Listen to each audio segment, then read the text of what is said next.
I'm born to a Somali uh, educated military background family.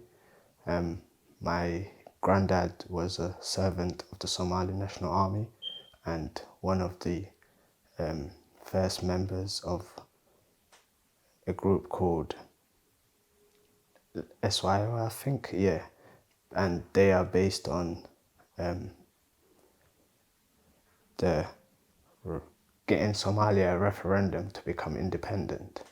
He was among the first 157 people to sign up for the organization, served in 1964 war against Ethiopia and 77.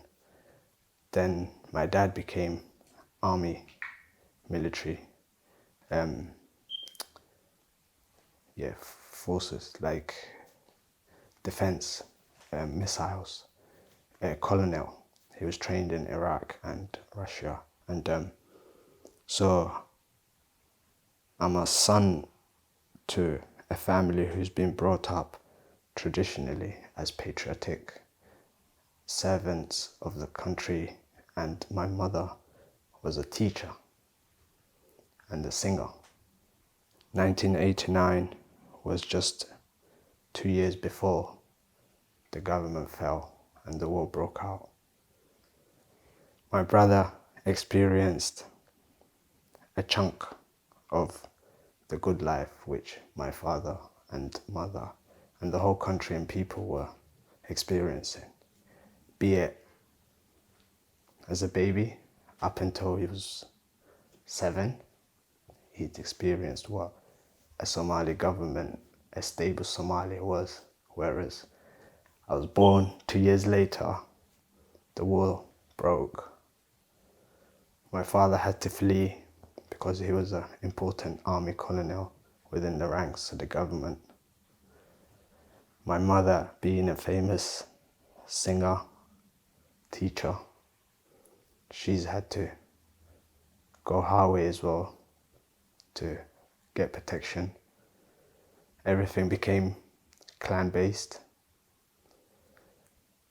We were left with our grandparents and uncles and aunties. In 1997, my granddad decided this is enough and that we could no longer bear growing up with what we're seeing every day. I remember at times, whether you were rich or poor, you had to experience hunger because there was just nothing nationwide. One should never experience such things. I've had to hold my belly to the concrete floor to find a bit comfort. My tummy rumbling out of hunger. And nobody can do anything for you. Everybody's just surviving because they're a day older than you, or a year older, or 10 years plus, whatever. After consultation with my uncle who was here from 1991, they've decided that they're gonna get us out there. And we left 1997 to come. After 2.5, 3 years, we had been granted visa to come to the UK. But by this time, my granddad also pulled out the application because he was also of that mentality that you never leave your land, you know?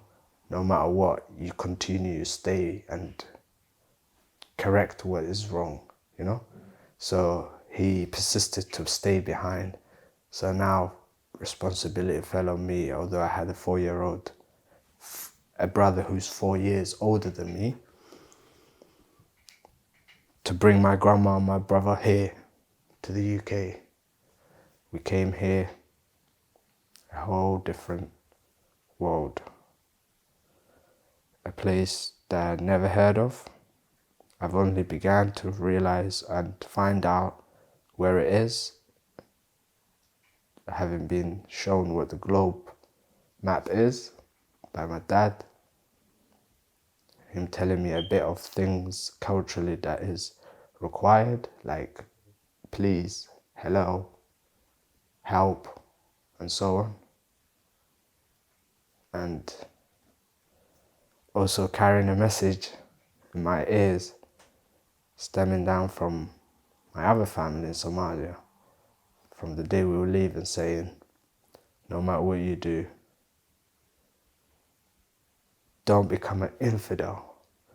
Huh? Don't start getting tattoos. Don't lose your culture. You'll one day come back, which is a very, very strong, powerful, inspirational message that I carry with me till today by my dear grandma, still alive. Go.